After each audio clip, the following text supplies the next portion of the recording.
오늘 성취될 말씀 우리 로마서 6장 보겠습니다. 로마서 6장 우리 1절에서 4절까지만 같이 합독하겠습니다. 같이 읽습니다. 그런즉 우리는 무슨 말 하리요? 은혜를 더하게 하려고 죄에 거하겠느냐? 그럴 수 없느니라. 죄에 대하여 죽은 우리가 어찌 그 가운데서 더 살리요? 무릇 그리스도 예수와 합하여 세례를 받은 우리는 그의 죽으심과 합하여 세례를 받은 줄을 알지 못하느냐? 그러므로 우리가 그의 죽으심과 합하여 세례를 받음으로 그와 함께 장사되었나니 이는 아버지의 영광으로 말미암아 그리스도를 죽은 자 가운데서 살리심과 같이 우리로 또한 새 생명 가운데서 행하게 하려 함이라. 아멘. 요즘에 우리가 복음 누린 컨텐츠 속에서 인도받으면서 말씀의 한 단어, 한 문장, 성구, 내용이 이렇게 능력으로 다가오는, 그래서 복음 관점으로 보여져서 굉장히 힘을 얻고 답을 얻는 그런 축복이 있다는 말씀을 드렸는데, 저는 오늘 이 제목 그리스도의 풍성한 은혜를 누리자, 그러면서 세 요절 줬죠. 로마서 6장, 시편 37편, 데살로니가전서 5장. 자, 이런 내용들을 제가 이렇게 계속 묵상하는 가운데, 야, 정말 하나님의 은혜로 우리가 이 복음 누린 컨텐츠를 찾아낸 게 새삼 이렇게 감사가 되고 또 은혜로 느껴지는 그런 시간이었습니다. 그래서 우리가 복음 누린 컨텐츠를 가지고 인도받으면서 어떤 축복이 왔습니까? 여러분, 신앙생활은 하는 게 아니고 되어져야 된다 하는 것을 정리해 드렸죠. 그래서 지금 많은 신앙인들이 신앙생활 하고 있습니다. 예수는 믿고 또 뭐 그리스도로 알고 믿고, 그래서 구원 받아 놓고 신앙생활은 자기 열심 또 뭐 노력하고 애쓰고 힘쓰므로 뭔가 이렇게 신앙생활을 하려고 하는 그런 모습들이 있는데, 하나님께서는 저와 여러분에게 구원받고 그 구원의 은혜인 복음의 능력, 그거를 삶 속에 누리면서 이게 되어지는 그런 삶을 살기를 원하시는데, 참으로 제가 이렇게 저는 모태신앙서부터 지금까지 이렇게 신앙 속에 있었기 때문에 신앙의 여정에 대해서는 누구보다 잘 알고 있잖아요. 근데 제가 볼 때 진짜 복음 갖고 누리는 신앙생활 하는 분들을 찾아보기가 어렵습니다. 저는 제가 이렇게 저 자신을 돌아봐도, 제가 이제 복음 안에 들어왔는데도 저는 이제 그 질병 때문에 복음을 누리는 걸 적용했지, 아마 저도 질병이 없었으면 아마 그 복음 누림을 실천하지는 않았을 거예요. 근데 실천하고 보니까 그게 올바른 신앙생활의 원리라는 거를 제가 깨닫게 되면서 우리 교회에 지금 한 10년 정도 그거를 좀 적용시키고, 그 다음에 지금 한 7년 정도는 실제적으로 우리가 그 복음 누림을 어떻게 할 것인가, 그래서 그리스도 고백 선포하기, 그래서 그리스도의 의미가 삶에 적용돼야 된다. 그리고 그리스도를 고백 선포할 때 성령이 역사하는데 그 성령의 의미가 누려질 때 신앙생활은 되어지는 것이다. 그래서 그것이 나중에 알고 보니까 그게 성경의 핵이더라고요. 성경 주제가 그리스도고, 예수 그리스도 믿는 자에게 생명고 성령, 생명은 얻어지는 거고, 이제 여러분이 누려야 될 게 성령과 함께 사는 거잖아요. 그러니까 이 두 가지는 어떻게 보면 아주 실제돼야 되는데 많은 분들이 그 부분에 대해서 좀 간과하고 있다 하는 것을 좀 깨닫게 됐고, 그리고 최근에 와서 우리가 깨닫게 된 것은 복음 누림을 하다 보니까 이 성경의 단어, 문장, 성구, 내용이 능력으로 다가온다는 거, 그거를 이번 주 주일 메시지에 여러분 그 7 단원을 한번 깊이 묵상해 보세요. 그 단어의 의미가 깨달아질 때 얼마나 은혜가 되는가 하는 거를 좀 생각해 볼 수 있고, 그러면서 저는 이번 주에 여러분 신앙생활에 아주 중요한 내용이 하나 있습니다. 뭐냐 하면, 여러분 신앙생활은 정말 우리가 복음 갖고 누리면서 살아서 여러분의 삶에 신본주의로 사는 게 신앙생활이에요. 근데 여러분 한번 이렇게 여러분도 진단해보고 주위 사람 한번 보세요. 대부분 구원 받아놓고 복음 안다고 하면서도 인본으로 삽니다. 인본주의. 인간의 어떤 수단 방법으로 개인의 삶도 그렇고 사역도 그렇고 목회도 그렇고 다 어떤 인본주의로. 근데 저는 그거를 뭔가 이렇게 분별하는 게 어렵더라고요. 그래서 저는 뭐냐면 저는 뭐 성품도 내성적이고 뭐 지식도 좀 부족하고 난 그런 거를 뭐 이렇게 수단 방법을 부릴 줄을 잘 몰라서 그렇다고 해서 뭐 인본주의가 아닌 건 아니지만 어쨌든 부리지를 못했는데 주변 사람들 보면 막 그냥 뭐 예수 믿고 뭐 여러 가지 수단 방법을 갖고 이렇게 하는 것을 보면서 아 나는 못하는데 저거 어떻게 해야 되나. 근데 뭐 그렇다고 해서 뭐 어떻게 해야 될지 뭐 답이 안 나오니까. 근데 저는 복음 누림하면서 답 나왔어요.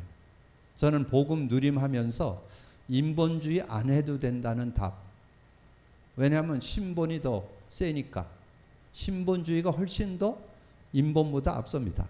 그랬는데 그렇게 딱 보니까 이제 그때 이제 깨달아지는 거예요. 아, 제가 여러분에게 늘 말씀드렸지만 여러분 우리가 복음 누림에 대한 거 예를 들면 더 원색으로 얘기하면 그 그리스도를 누리는 그것에 대해서 제가 설명을 드릴 때 두 사람 소개하잖아요.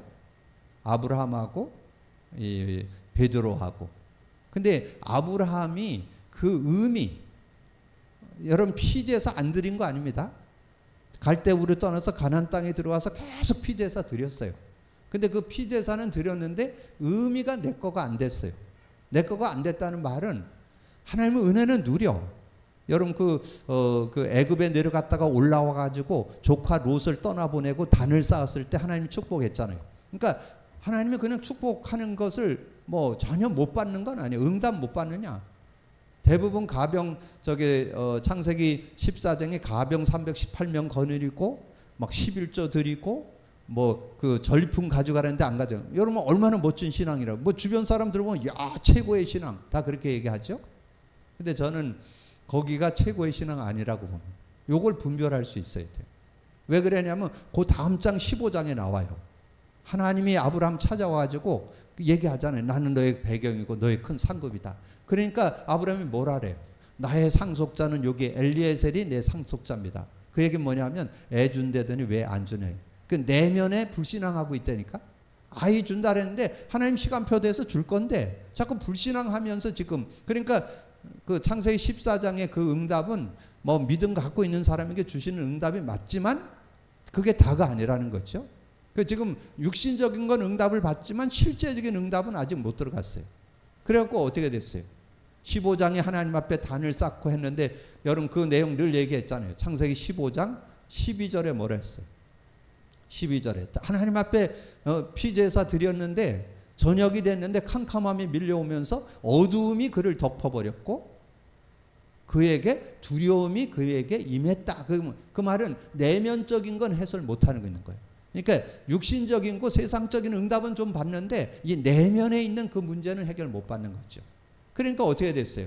18장에 10년 됐잖아요. 여러분 16장에 가보면 아브라함 나이 나와요. 85세. 그럼 10년 됐잖아요.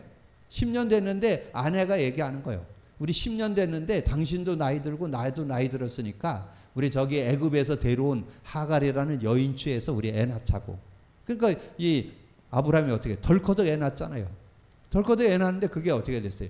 그게 육신적인 생각, 자기 생각을 가지고 아브라함과 사라가 한 그 아이를 낳게 한 거잖아요. 그러니까 어떻게 됐어요? 그게 가정의 분란을 일으켰잖아요. 그러니까 그 하갈이 아브라함을 그 아내 사례를 어렵게 하니까 결국은 쫓아내는 그런 상황이 벌어졌잖아요.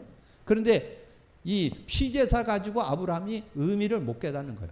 그래서 뭘로 바꿨어요? 할례로 바꿨습니다. 그래서 아브라함 너에게 할례를 행하라 이렇게만 얘기하면 좀 우리가 이해하기 어려우니까 전 민족 후대들 자자손손 그 할례 행할 걸 쭉 얘기하고 그리고 이제 아브라함에게 할례를 행할 때가 99세였다. 그게 24절이죠. 17장 24절. 그러면 이 아브라함이 그 피의 의미, 메시아 의미가 자신 거 된 거가 24년 걸렸다니까. 그 정도로 우리가 체질적으로 복음을 붙잡고 왜냐면 영적인 내용이니까 육신적인 게 아니고 영적인 거니까 잘 안 들어오는 거예요. 근데 제가 오늘 얘기하고자 하는 거는 야곱입니다. 야곱. 제가 야곱에 대해서 좀 연구를 해보니까 집에서 형하고 이제 그 장자권 때문에 갈등이 돼갖고 외삼촌 집으로 도망가는 그런 시간에 제가 이렇게 좀 책을 찾아보려니까 그때가 21살이었다고 그러더라고요. 약 21세. 그러면 21세고 그리고 외삼촌 집에 가서 대략 20년 있었잖아요. 그러면 약 40세 되잖아요. 그러면 이 야곱은 처음서부터 언약의 사람으로 태어났습니다. 네가 그 차자로 태어났지만 장자의 축복 받을 거다. 하나님 축복해 갖고 태어났어요. 그러면 제가 볼 때 언약 가지고 있고 구원 받았다고 봅니다. 그러면서 집을 떠나서 가다가 돌베개 베고 잠자다가 사닥다리가 내려와갖고 천사가 오르락 내리는 것도 봤잖아요. 근데 여러분 외삼촌 집에 가서 이 생활을 할 때 자기 머리 갖고 했습니다. 자기 생각 가지고 자기가 예뻐 보이는 하갈 자기 아내 삼겠다고 해서 7년 동안 일하고 그랬는데 외삼촌이 얘기하잖아요. 우리 지역에서는 문화가 언니부터 주지 동생부터 주는 일이 없다는 거. 그래서 레아를 주고 그랬잖아요. 근데 저는 예전에는 그게 이해 안 됐어요. 거기에 결정적인 게 뭔지 아세요? 이제 이 야곱이 생각한 거예요. 야곱이 뭘 생각하냐면 내가 여기서 일만 하다 그냥 내가 고향으로 돌아갈 수 없지 않냐. 내 재산을 좀 모아야 되지 않겠냐. 뭐 당연한 일이잖아요. 그러면서 딱 생각해 보니까 그 양들 중에 두 종류가 있는 거예요. 단색이 있고 아주 깨끗한 단색이 있고 얼룩얼룩 무늬가 있는 짐승이 그 양이 있는 거예요. 그러니까 그걸 보고는 얘기한 거예요. 외삼촌한테. 뭐라고 얘기했냐? 이 단색은 외삼촌 거 하고 얼룩얼룩한 건 내 거 하겠습니다. 그러니까 이 외삼촌이 볼 때 괜찮을 것 같죠? 그래서 그렇게 하라고 얘기했어요. 근데 놀라운 사실 그날 밤에 외삼촌이 얼룩얼룩한 짐승 다 빼버렸어요. 종시켜가지고. 그러니까 여러분이 머리 쓰면 여러분 머리 한 수 위가 있다니까. 외삼촌이 한 수 위야. 그러니까 이게 그래가지고 됐잖아요. 그래갖고 나중에 여러분 야곱이 새끼를 베는 거 어떻게 했어요? 물가에 가서 순풍나무 껍데기 벗겨갖고 물에 띄워가지고 그 새끼 빼게 해갖고 그거는 지혜는 맞는데 그러면 이제 그 사람들이 그럴 거예요. 그게 하나님의 지혜라고. 왜냐면 하나님 믿고 있으니까. 이런 거 잘 분별을 하셔야 돼요. 물론 우리가 신앙 안에 있고 그러면 하나님의 지혜가 있을 수 있어요. 근데 전반적으로 봤을 때 이 야곱은 인본주의였다는 거. 그래서 인본주의가 한계라는 걸 언제 봤느냐? 창세기 42장에 야복 강가에 그 강을 건너려고 했잖아요. 이 강을 건너려고 하는데 소문이 들려온 거예요. 자기 형 에서가 군인 400명을 거느리고 자기를 죽이러 온다는 거예요. 그러니까 겁나갖고 못 건너가죠. 그래서 그때 다 내려놓고 야복 강가에서 기도하는 그런 모습이 나오잖아요. 그때가 대략 제가 보기에는 한 40대쯤 40 전후 됐다고 봐요. 그래서 그때 이제 자기가 이제 하나님 앞에 완전히 무릎을 꿇고 언약을 붙잡는 그런 모습이 됐잖아요. 그래서 거기에서 이제 자기가 완전히 내려놓으니까 그때 하나님께서 그에게 네 이름을 야곱이라고 하지 말고 이스라엘로. 그때 이제 그 터닝 포인트가 된 거죠. 언약 속으로 들어가고 언약 안에 살게 되는 그런 모습이 됐잖아요. 그 다음부터 이제 이 야곱이 언약의 사람으로 바뀌어서 33장 18절에서 20절에 보면 거기에 이제 피제사 드리는 게 나와요. 그게 이제 진정한 피제사. 그래서 저는 야곱의 생애는 우리에게 뭐를 교훈해 주느냐? 아브라함을 통해서는 언약 안에 들어와 있으면서도 언약의 의미, 메시아 의미를 깨닫는데 24년 걸렸다는 것을 깨달아 볼 수 있고, 야곱을 통해서는 뭘 배우느냐? 이것이 우리의 신앙생활이 인본이냐 신본이냐, 요거를 구분지어 보는 내용을 너무 잘 설명해냈다. 저는 그렇게 봅니다. 근데 여기에서 중요한 키가 뭐냐 하면, 복음 누리만 하면 십중팔구 인본으로 산다는 거. 요게 중요한 거예요. 여러분, 그래서 이게 여러분 복음 누리만 하는 게 얼마나 중요한가를 여러분 오늘 깨달으셔야 돼요. 우리가 복음 누리만 안 하면 십중팔구 인본주의를 산다니까. 누구라고 얘기는 안 하는데, 저는 주변에 있는 사람들, 특별히 저는 누구하고 많이 상대를 해요? 목회자들 상대하잖아요. 십중팔구 인본주의입니다. 거의 80, 90%. 그래도 뭔가 10%. 그러나 그렇다고 우리도 100% 신본주의는 못 되겠죠? 그러나 어떻게든지 100% 최소한 80, 90은 하려고 하는 거지 우리도 뭐 100% 신본으로 살지는 못하겠죠. 우리도 뭐 수시로 인본주의 쓰고 거기에 걸려들고 하겠지만 그러나 여러분이 기억할 거 그러면 프로테츠로 본다면 복음 누리는 사람은 8, 90% 신본으로 살고 복음 누리면 안 하는 사람들은 8, 90% 인본으로 삽니다. 분명합니다. 여러분 오늘 꼭 기억하셔서 이제 더 이상 여러분이 인본으로 살지 말고 신본으로 사는 축복의 날 되기를 주님으로 축복합니다. 오늘 중요한 말입니다 이게. 근데 이거는 우리가 복음 누림 7년 해오면서 깨닫게 된 거예요. 제가 이렇게 원색적으로 신본주의냐 인본주의를 정리한 거는 아마 지금 처음일 거예요. 지금 7년 만에 처음일 거예요. 뭐 중간중간 조금씩은 얘기했는데 확실하게 제가 깨닫게 됐어요. 복음 누리만 하면 100% 인본주의에 빠진다는 거. 그렇지 않으면 여러분 완전 복음 누리셔야 그 응답 속으로 들어갈 수 있다. 자, 그래서 그리스도의 풍성한 은혜를 누리자잖아요. 그리스도의 풍성한 은혜를 누리려면 여러분 두 가지가 좀 정리되어 있어야 돼요. 자, 그래서 여기 여러분 좀 기록을 해놓으세요. 구원받은 자. 자, 구원받은 자가 두 가지에 대한 의미를 제대로 갖고 있어야 여러분 신앙생활이 제대로 되는데 처음에는 생명, 영생. 뭐 같은 말이죠. 어떨 땐 생명, 어떨 땐 영생 이렇게 하잖아요. 생명, 영생을 우리는 소유하게 됐죠. 생명 소유. 자, 그래서 자 그러면 이 내용을 여러분 조금 정리를 해 놓으셔야 돼요. 자, 요한복음 3장 1절에서 16절. 어떻게 우리가 영생을 얻게 되느냐 하면 요한복음 3장 5절 6절에 보면 그렇게 말씀했죠. 니고데모에게 예수님 직접 설명했어요. 물과 성령으로 거듭나야 된다. 그러면서 6절에 육으로 난 건 육이고 영으로 난 건 영이다. 그러면서 14절에서 16절. 여기 14절 15절에는 뭐 나와요? 모세가 뱀을 든 것 같이 인자도 들려야 하리라. 그걸 구약 성경을 인용하면서 예수를 믿을 때 어떻게 된다? 하나님이 세상을 이처럼 사랑하사 독생자를 주었어요. 이를 저를 믿는 자마다 영생을 얻게 하려 함이라. 그래서 영생 어떻게? 요한복음 5장 24절. 우리가 예수 믿음으로써 영생을 소유했죠. 영생을 얻었고 현재 완료. 그리고 사망에서 생명으로 옮겼다. 그렇게 말씀해 줬죠. 자, 그러면서 요한복음 10장 1절에서 여기 42절까지.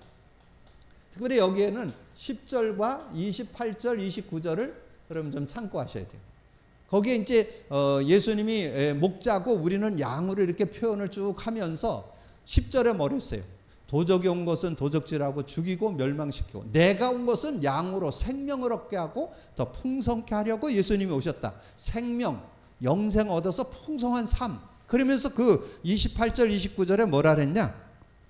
그렇게 설명되어 있어요. 내가 그들에게 영생을 주노니 영원히 멸망하지 아니할 것이요 또 그들은 내 손에서 빼앗을 자가 없느니라. 그들을 주신 내 아버지는 만물보다 크심에 아무도 아버지 손에서 빼앗을 수 없다. 영생, 생명, 영생은 영원한 것이다. 이런 얘기죠. 그러면서 우리가 꼭 알아야 될 게 이거죠. 영생의 비밀을 알아야 요한복음 17장 3절. 여러분 막 제가 요한복음 10장 3절 잘 강조하니까 여러분 그 의미 알아야. 저는 현장에서 확인해 봐요. 생명 얻었다. 새 생명. 막 이랬는데 생명의 비밀 못 누려. 생명의 비밀이 그리스도예요. 그리스도를 여러분이 제대로 알아야 생명의 그 풍성한 은혜를 누릴 수 있습니다. 그래서 요한복음 17장 3절에 뭐예요? 영생은 곧 유일하신 참 하나님과 그가 보내신 자 예수 그리스도를 아는 것이니이다. 이렇게 정리를 해 놓으셔야 여러분. 그래서 이 그리스도의 의미, 그리스도의 의미를 제대로 알아야 이 생명의 풍성함을, 영생의 그 의미와 축복을 누리게 된다 그 말이에요. 실제적인 응답을 받으려면 이렇게. 그리고 또 하나 중요한 게 뭐예요? 여러분이 성령을 소유하게 되죠. 성령을 소유하게 됩니다. 성령을 소유하는데 우리가 성령으로 태어나죠. 요한복음 1장 12절 13절. 이는 혈통으로나 육정으로나 있고 하나님께로 난 자들. 그래서 어떻게 예수님 직접 요한복음 14장 16절에서 27절. 그래서 여기 16, 17절. 16, 17절. 보혜사 성령을 써 너희와 영원히 함께 할 것이고 너희 속에 그는 진리의 영이라. 세상은 능히 받지 못하고 듣지 못하고 알지 못하는 넌 안다. 너희와 함께 거하시는 거 너희 속에 계신다. 26절. 우리가 성령의 인도를 받아야 되죠. 성령 인도. 그래야 여러분 승리할 수 있는 그런 삶. 그런데 실제 성령과 함께 사는 것을 요한복음 16장 1절에서 33절에 아주 잘 기록해 놨어요. 그래서 여러분 메시지 중에서 요한복음 16장 많이 말씀드리잖아요. 여기에서 아주 실제로 그럼 적용해 놔야 되는데 그게 7절, 8절, 13절, 24절, 33절. 이 성령과 함께 사는 내용을 아주 구체적으로 내가 가는 게 유익하다. 내가 가면 보혜사 성령을 주는데 그가 와서 죄에 대해 의에 대해 심판에 대하여 세상을 책망하시리라. 7절 8절 13절 그러나 진리의 성령이 오시면 진리의 성령이 여러분과 함께 하시면 어떻게 되느냐. 여러분 진리 가운데 인도하고 바른 길 인도한다는 것. 저는 복음 누림하면서 많은 것들을 발견했어요. 신앙생활은 하는 게 아니고 되어지는 것. 정말 하나님의 말씀이 말씀되려면 복음 누려야만 말씀이 능력됩니다. 그렇지 않으면 지식에 불과해요. 고등 지식, 귀한 거지만 실제 여러분이 살려면 말씀이 능력이 돼야 돼요. 복음 관점으로 보여야 돼요. 근데 복음 누려야만 돼요. 그리고 여러분이 신본주의를 살고 싶다 해서 신본주의 되는 게 아니에요. 복음 누림이 신본주의로 사는 비결이에요. 지름길이에요. 여러분 꼭 기억하셔야 돼요. 그걸 깨달아야 돼요. 그래서 진리 가운데 인도하고 장래일도 알게 되고 24절에 지금까지는 너희가 내 이름을 구하지 않아 구하라 그러면 받아. 성령이 역사하면 어떤 문제도 해결 안 되는 거 없어요. 성령이 역사하면 능히 이길 수 있고 성령이 역사하면 세상에 저로서는 평안이 오고 평강이 오고 여러분 승리하는 그런 삶. 성령의 열매가 맺혀지잖아요. 그리고 33절에 이것을 너희에게 이른 것은 너희로 내 안에서 평안을 누리게 하려 함이라. 자, 세상에서 환난을 당하나 담대하라. 그러면서 자, 사도행전 1장 1절에서 11절. 예수님의 어떤 마지막 누가를 통해서 예수님이 그리스도고 그분이 마지막 하신 말씀이 하나님 나라의 일이고 근데 그 중에 중요한 게 4절, 5절, 8절에 이건 예수님이 직접 얘기한 거예요. 예수님이 직접 너희 사도와 함께 모이사 너희는 예루살렘 떠나지고 내게 들은 바 아버지의 약속. 그 약속이 이거예요. 요한복음 16장. 요한복음 16장을 기억하라는 거예요. 내게 들은 바 아버지의 약속을 기다리라. 그럼 몇 날이 못해서 성령으로 세례를 받을 것이다. 요한은 물로 세례를 줬지만 너는 불로 세례를 받게 될 것이다. 8절에 오직 성령이 너에게 임하면 너희가 권능 받는다. 그래서 땅끝까지 이르러 증인될 것이다. 권능, 하나님 나라와 성령의 능력을 누리게 되는 것. 언제? 성령이 역사할 때. 언제까지? 주님 재림에 올 때까지 해야 돼. 그래서 여러분이 정말 그리스도의 풍성한 은혜를 누려야 되는데 생명을 누려야 되고 성령을 누려야 돼. 그러면 생명은 그리스도를 누리는 거고 성령은 성령을 실제 진리의 영으로 진리로 누릴 수 있어야. 그래서 여기에 성령의 의미를 누려야 실제적인 삶을 되는. 그래서 생명 있는 사람이 그리스도의 의미를 누려야 되고 성령 있는 사람이 성령의 의미. 성령은 뭘로? 진리로, 진리의 영으로 여러분 누리게 될 때 실제적인 응답을 받게 된다. 자, 그러면서 이제 오늘 세 요절을 가지고 오늘 전체를 설명하고 있죠. 자, 서론 보세요. 그리스도의 풍성한 축복이 실제로 어떻게 나타나는 걸 배워야 합니다. 로마서 6장 1절에서 14절, 시편 37편 1절에서 9절, 데살로니가전서 5장 11절에서 22절에 나타난 계시를 우리가 깨달아야 된다. 자, 풍성한 은혜를 누리는 기초. 풍성한 은혜를 누리는 기초가 뭐냐 이거. 기초가 뭐냐? 저는 풍성한 은혜를 누리는 기초가 거기 12절 14절에 잘 들어있어요. 그러므로 너희는 죄가 너희 죄를 죽을 몸을 지배하지 못하게 하여 몸의 사욕에 순종하지 말고 또한 너희 지체를 불의의 병기로 죄에게 내주지 말고 오직 너희 자신을 죽은 자 가운데서 다시 살아난 자같이 하나님께 드리며 너희 지체를 의의 무기로 하나님께 드리라. 죄가 너희를 주장하지 못하리니 이는 너희가 법 아래 있지 않고 은혜 아래 있느니라. 그래서 저는 여기에 요절로 요 내용을 가지고 요 안에서 우리가 뭐를 찾아내냐. 12절에서 14절. 여러분 그 내용을 참고하시고 그 내용만은 확실하게. 자, 그리스도인이 되었을 때 어떻게 됐냐? 5절 6절에 보면 그런 말이에요. 우리가 죄에게 종노릇이 하지 아니려 함이라. 죄의 종노릇해서는 안 된다는 것. 풍성한 은혜를 누리자. 3절에 보니까 무릇 그리스도 예수와 합하여 세례를 받은 우리는 그의 죽으심과 합하여 세례를 받는 줄 알지 못하느냐. 누구의 종이 되는가? 16절 너희 자신을 종으로 내주어 누구에게 순종하든지 그 순종함을 받는 자의 종이 되는 줄 너희가 알지 못하느냐. 혹은 죄의 종으로 사망에 이르느니라. 그래서 우리는 무슨 종이 되어야 된다? 순종의 종이 되어야 된다. 순종의 종. 순종의 종이라는 건 뭘까요? 정말 우리가 복음 받고 우리가 받은 은혜를 생각하면서 거기에 순종할 수 있는, 예수님이 십자가에서 다 이루어 주시고 모든 원죄 자문죄 다 해결해 주신 그 은혜, 그리고 예수님이 죽고 부활하셔서 우리가 그 생명 가운데 살도록 했잖아요. 그 은혜를 우리가 누리면서 살 수 있는 그런 모습이 돼야 된다. 그래서 당연한 노력, 12절에서 13절 거기에 기록되어 있는데 조금 넓게 14절까지. 그래서 저는 풍성한 은혜를 누리는 기초는 12절에서 14절. 그러면서 한 절 더 상고할 게 있어요. 뭔지 아세요? 결론적인 그 본문에는 안 나오는 요절 하나가 있는데 저는 그게 로마서 6장 23절. 요즘에 저는 그게 얼마나 은혜되는지 몰라요. 죄의 싹슨 사망. 우린 죽었었어요.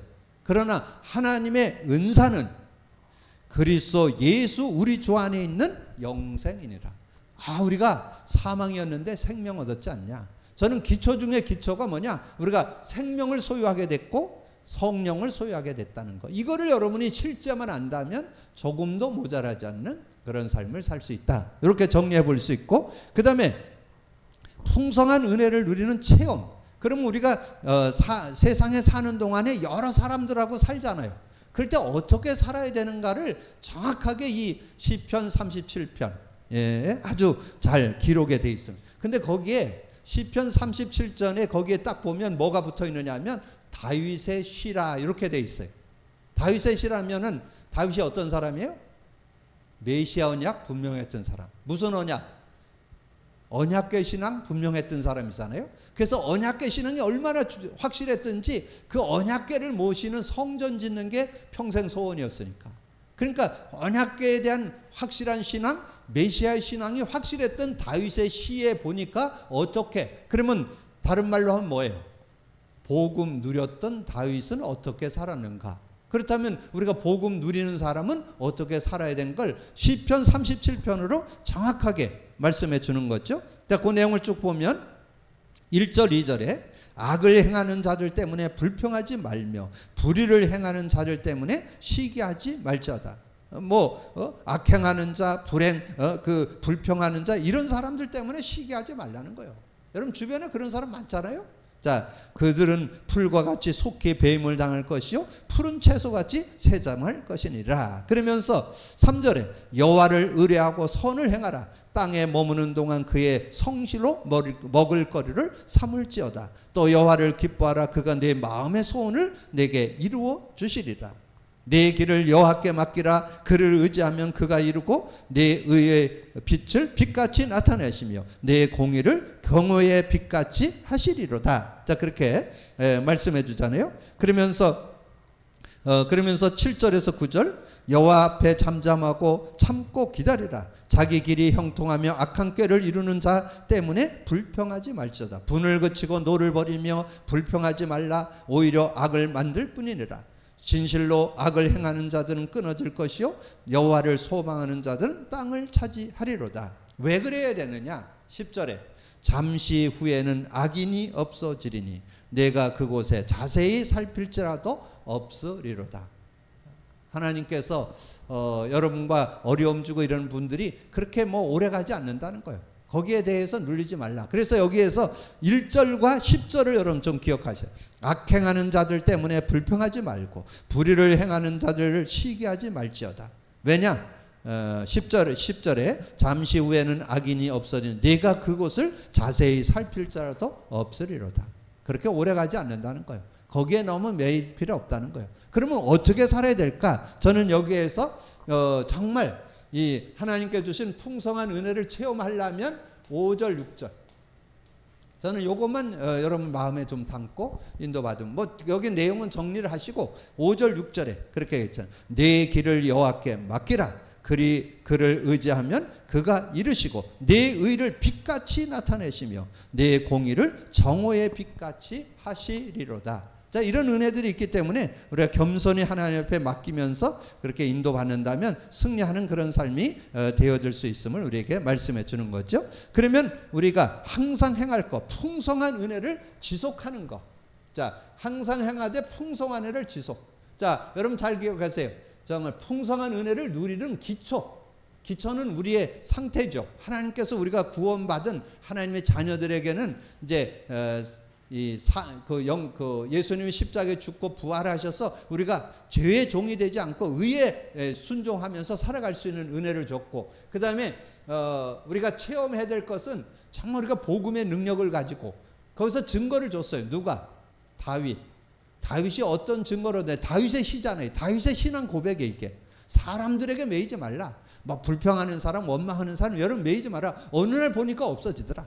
거기에 매이지 않고. 그러면 어떻게 살아야 되느냐? 아까 얘기했던 5절 6절을 여러분 기억을 하고, 그러면서 이제 항상 행할 것, 풍성한 은혜를 지속하는 것, 지속하려면 어떻게 되느냐? 그래서 오늘 5장 12절 13절에 보니까 형제들아 우리가 너희에게 구하노니 너희 가운데서 수고하고 주 안에서 너희를 다스리며 권하는 자들을 너희가 알고 그들의 역사로 말미암아 사랑 안에서 가장 귀히 여기며 너희끼리 화목하라. 그렇게 말씀해 주시고, 그러면서 항상 기뻐하라. 쉬지 말고 기도하라. 범사에 감사하라. 이것이 그리스도 예수 안에서 너희를 향하신 하나님의 뜻이니라. 그러면서 성령을 소멸치 말고 말씀 예언을 멸시하지 말고 범사에 헤아려 좋은 것을 취하며 악은 모두 모양이라도 버리라. 그래서 여기에서 우리가 붙잡을 수 있는 게 뭐예요? 여기에서 우리가 붙잡는 건 늘 얘기하잖아요. 갈라디아서 5장 16절에서 18절. 이것이 완전히 여러분 생활화 되셔야 되죠. 항상 기뻐하고 쉬지 말고 기도하고 모든 일에 범사에 감사하라. 근데 그게 너희를 향하신 하나님의 뜻이라고 그래요. 하나님 뜻. 하나님 뜻이 우리 믿음의 성도들이 어떻게 살아야 되느냐? 항상 기뻐하고 쉬지 말고 기도하고 범사에 감사하고 이렇게 사는 것이 신앙인의 삶의 모습인 것을 이 바울을 통해서 보여준 거죠. 아까는 창세기 그 시편 30편은 다윗을 통해서 신앙의 모습을 우리에게 잘 보여줬고, 오늘 이 내용은 바울을 통해서 정말 복음 가진 자가 어떻게 살아야 되냐? 항상 기뻐하고 어떤 일을 만나든지 기도하고 그 일 속에서 감사를 찾아내는 그것이 우리가 하나님 이 그리스도 예수 안에서 너희를 향하신 하나님의 뜻이다. 그래서 우리가 삶에 여러분이 유의해야 될 게 있는데 성령을 소멸치 말라. 성령과 함께 사는 삶이거든요. 여러분 복음 누림이 뭐예요? 복음 누림이 실제 결론은 성령 인도받는 거죠. 성령의 도움을 받고 성령의 인도받는 게 그게 신본주의요. 신본주의라는 것은 뭐 주변 사람 말 뭐 이런 것에 따라 사는 걸 인본이라 그랬고, 신본은 뭐냐? 성령의 인도를 받는 게 신본의 삶이에요. 신본. 그래서 그걸 더 넓게 보면 복음 누림의 삶, 이것이 신본주의예요. 그러니까 신본주의냐? 오늘 저녁에서 여러분 그것만 좀 묵상해 보세요. 나는 신본주의의 삶이 많은가? 인본주의인가?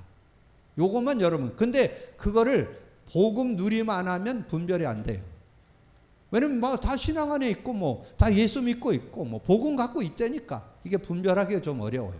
그래서 이런 부분들을 좀 하는데 우리가 조금 더 저는 요 말씀을 좀 묵상할 필요가 있다고 해요. 성령을 소멸치 말고. 그리고 한 번 어디에 더 나와요? 예배소 4장 30절. 성령을 근심케 하지 말라. 그러면 뭐에? 성령하고 함께 살라 그 말이죠.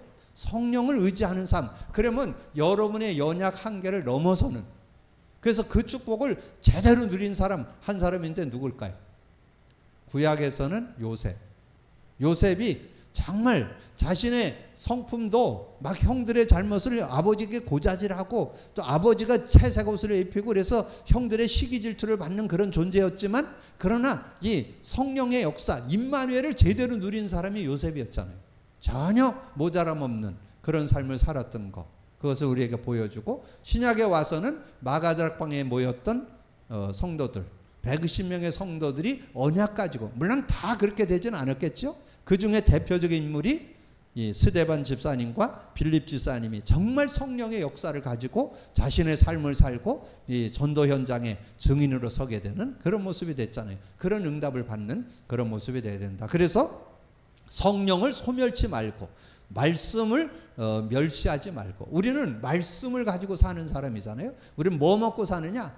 갓난애같이 신령한 젖을 사모해라. 하나님의 말씀 가지고 사는 사람이잖아요. 말씀을 갖되 말씀이 능력이 될 때 실제적인 응답을 받게 된다. 자, 그러면서 여기에 마지막 부분에 요절이 그 본문 위에는 데살로니가서 5장 12절에서 22절까지 나왔는데 그 밑에까지 결론에서는 그 부분이 안 나왔어요. 그래서 저는 거기다가 하나, 여기다가 마지막으로 여기다 하나 더 써놓으셔야 돼요. 그래서 수시로 여러분 선택해야 돼요. 살전 5장 21, 22절. 저는 이거를 실제 적용합니다. 모든 것을 헤아려, 모든 것을 헤아려 좋은 것을 취하고 악은 어떤 모양이라도 버리라. 저는 순간순간 뭐 이렇게 불신앙이나 염려나 근심이나 신경 쓰는 거 이런 건 빨리 해소시켜 버립니다. 여러분 그거 오래 갖고 있으면 안 돼요. 빨리 해소시키고 우리는 좋은 생각, 훌륭한 생각, 믿음의 생각, 복음 등. 근데 그거를 해결하는 길, 저는 한 서너 번 그리스도 고백 선포 서너 번 하고, 어떨 땐 한 10번 하고, 어떨 땐 한 20번 하고. 그래서 그것이 뭐 이렇게 모임이 있을 때는 소리 내기는 어렵잖아요. 속으로 이렇게 고백 선포하면 이 어떤 감정을 다스리고 어떤 이렇게 마음을 다스리게 되는 그런 모습이 될 수 있잖아요. 그래서 저는 이 데살로니가 전서에서 이 특별히 사도 바울이 우리의 신앙의 모든 이들이 똑같이 가지고 있어야 될 거, 항상 기뻐하고 쉬지 말고 기도하고 범사에 감사하는 거. 그러면서 그 밑에 성령을 소멸치 말라는 말이 뭐냐? 성령하고 살라. 성령을 의지해라. 성령과 동행해라. 그리고 말씀을 멸시하지 말라. 말씀을 우리가 갖게 할 수 있고 말씀의 능력을 가지고 사는, 그래야 여러분의 한계를 넘어서는 그런 응답을 받을 수 있고, 그리고 21절 21절도 저는 이렇게 아예 외워가지고 그 말씀을 생각하면서 어떤 일들 어떤 할 때 훌륭한 생각, 좋은 생각 이런 모습으로 살아간다면 완전 승리할 수 있다. 오늘 제목 그리스도의 풍성한 은혜를 누리자. 여러분 이제까지도 잘했지만 복음 누림 속에서 승리하는 여러분이 되기를 주님으로 축복합니다. 그렇게 되어질 때 되어지는 신앙생활은 하는 게 아니고 되어집니다. 그리고 말씀이 능력이 되어짐을 체험할 수 있습니다. 그리고 오늘 중요한 거, 신본주의냐 인본주의냐. 대부분 신앙인들 인본주의로 사는 사람이 대부분이에요. 복음 안에 들어와 있는 분도 대부분 인본주의입니다. 여러분이 인본주의로 살지 말고 신본주의로 사는 축복이 있기를 주님으로 축복합니다. 오늘 여러분 결단하셔서 그걸 분별할 수는, 정말 이게 분별되는데 거의 저는 7년 걸렸어요. 예전에 조금 느끼는데 그게 분별이 안 돼요. 복음을 누리니까 보이더라고요. 아, 인본주의를 쓰는 거구나. 정말 그것을 가지고 신본으로 살아야 되는 거야. 이거를 분별하는데 복음 누리면서 깨닫게 됐다는 거. 여러분 꼭 기억하시면서 복음 누림에 모든 게 들어있습니다. 정말 복음 누림 속에 완전 승리가 있기를 주님으로 축복합니다. 주님 감사합니다. 오늘도 귀한 날 주시고 또 귀한 말씀 나눌 수 있도록 은혜 주신 거 감사합니다. 시간표 따라 그리스도 안에 풍성한 은혜를 누리자.